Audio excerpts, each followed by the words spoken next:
તરત જ ભુજથી હરીશ અમદાવાદ આવે છે, ગુજરાત હાઈકોર્ટના વકીલોનો સંપર્ક કરે છે અને વિનંતી કરે છે કે મારી પ્રેમિકા ચંદ્રિકા છે તેને તેના પરિવારજનોએ તેની ઈચ્છા વિરુદ્ધ ગોંધી રાખી છે, તેને છોડાવવાની છે। 22મી તારીખના રોજ હેબિયસ કોર્પસ દાખલ થાય છે અને 23 તારીખે અદાલત આ દિશામાં કાર્યવાહી શરૂ કરે છે। પણ એક ભૂલ હરીશથી થાય છે।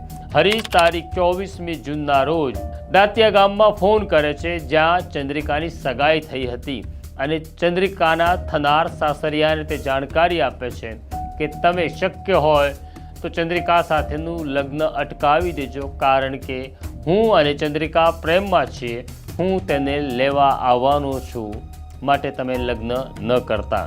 ચંદ્રિકાના થનાર સાસરિયા આ આખી ઘટનાની જાણકારી ચંદ્રિકાના કાકા વશરામભાઈને આપે છે।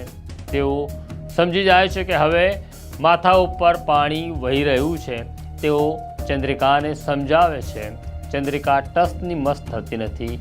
ચંદ્રિકા કહે છે લગ્ન કરીશ તો હરીશ સાથે જ કરીશ। તારીખ 24મી જૂનના રોજ રાત્રે જમવામાં દૂધની સાથે ચંદ્રિકાને ઊંઘની ગોળીઓ આપી દેવામાં આવે છે અને ચંદ્રિકા સૂઈ જાય છે, એટલે કે બેભાન થઈ જાય છે। બધા જ જ્યારે સૂઈ ગયા હતા ત્યારે ચંદ્રિકાના કાકા, ચંદ્રિકાના પિતા સૈદાભાઈ અને એક કૌટુંબિક કાકા નારણભાઈ ત્રણેય ચંદ્રિકાને ઉચકી બાજુના રૂમમાં લઈ આવે છે। ત્યાં તેનું ગળું ઘૂંટી દેવામાં આવે છે અને પછી તેના જ દુપટ્ટાથી તેનો મૃતદેહ લટકાવી દેવામાં આવે છે। નજીકના સંબંધીઓને જાણ કરવામાં આવે છે। બધા આવીને જુએ છે, ચંદ્રિકાનો મૃતદેહ લટકતો હતો। બધાને કહેવામાં આવે છે ચંદ્રિકાએ આત્મહત્યા કરી લીધી છે, પણ હવે ઘરની વાત ઘરમાં જ રહે તો સારું છે અને રાત્રે જ તેઓ તેનો અગ્નિ સંસ્કાર કરી દે છે। આમ ચંદ્રિકા કુદરતી મોતને ભેટી છે એવો માહોલ ઊભો કરવામાં આવે છે।